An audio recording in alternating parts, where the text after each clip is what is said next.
Brothers and sisters, Assalamu alaikum wa rahmatullahi wa barakatuh. Welcome to our course Understand Quran and Salah the easy way. يقولون they are.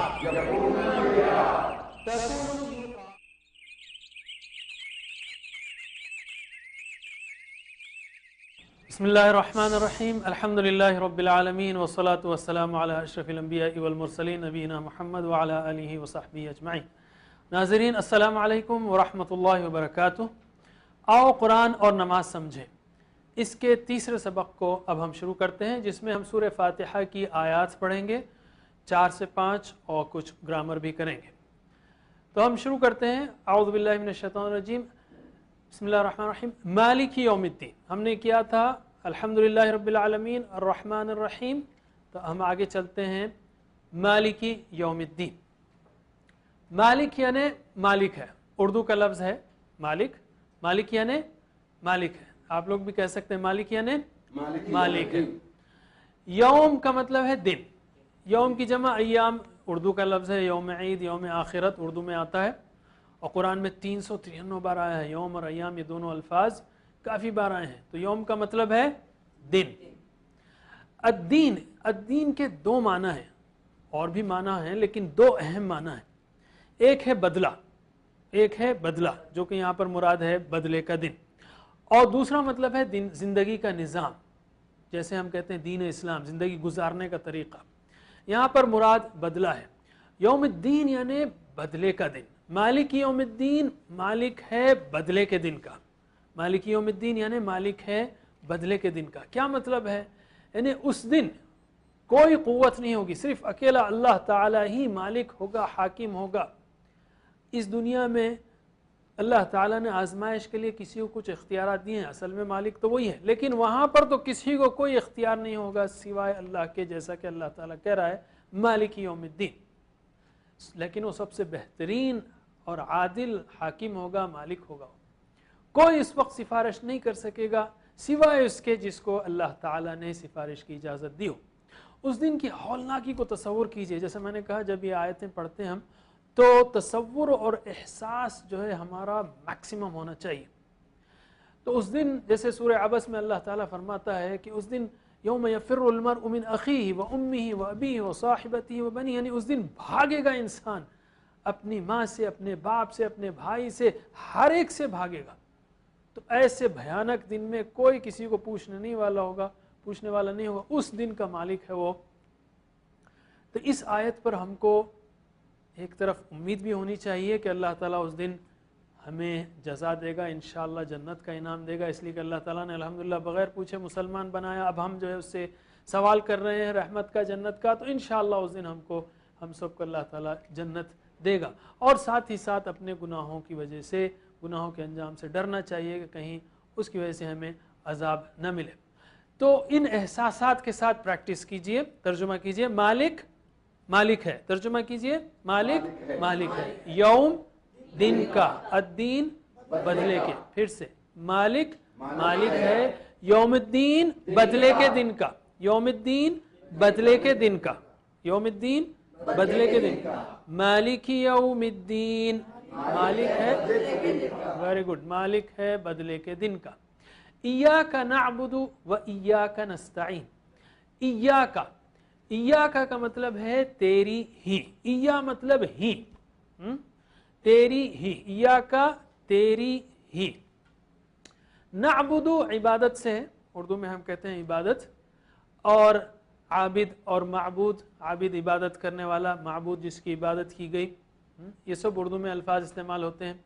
عبادت ہے کیا؟ ایاک نعبد، ہم تیری ہی عبادت کرتے ہیں. کیا مطلب ہے اس سے؟ مثلا آپ جانتے ہیں نماز، روزہ، زکوٰۃ، حج یہ عبادت ہے. اسی طرح دعوت دینا، نصیحت کرنا، جہاد کرنا یہ بھی عبادت ہے. علم حاصل کرنا، حلال کمانا، دوسروں کی خدمت کرنا یہ بھی عبادت ہے. مگر سب سے پہلے یاد رکھیے نماز، اس لیے کہ جس نے نماز چھوڑی اس نے دین کو ڈھا دیا. یہ ساری چیزیں یعنی ساری زندگی مسلمان کی اگر نیت صحیح ہو تو عبادت ہے. تو ہم کہتے ہیں جب ایاک نعبد، اس کا مطلب صرف نماز ہی نہیں بلکہ ساری زندگی اے اللہ ہم تیری عبادت کرنا چاہتے ہیں، ہم ساری زندگی تیرے لیے جینا چاہتے ہیں. وَإِيَّاكَ،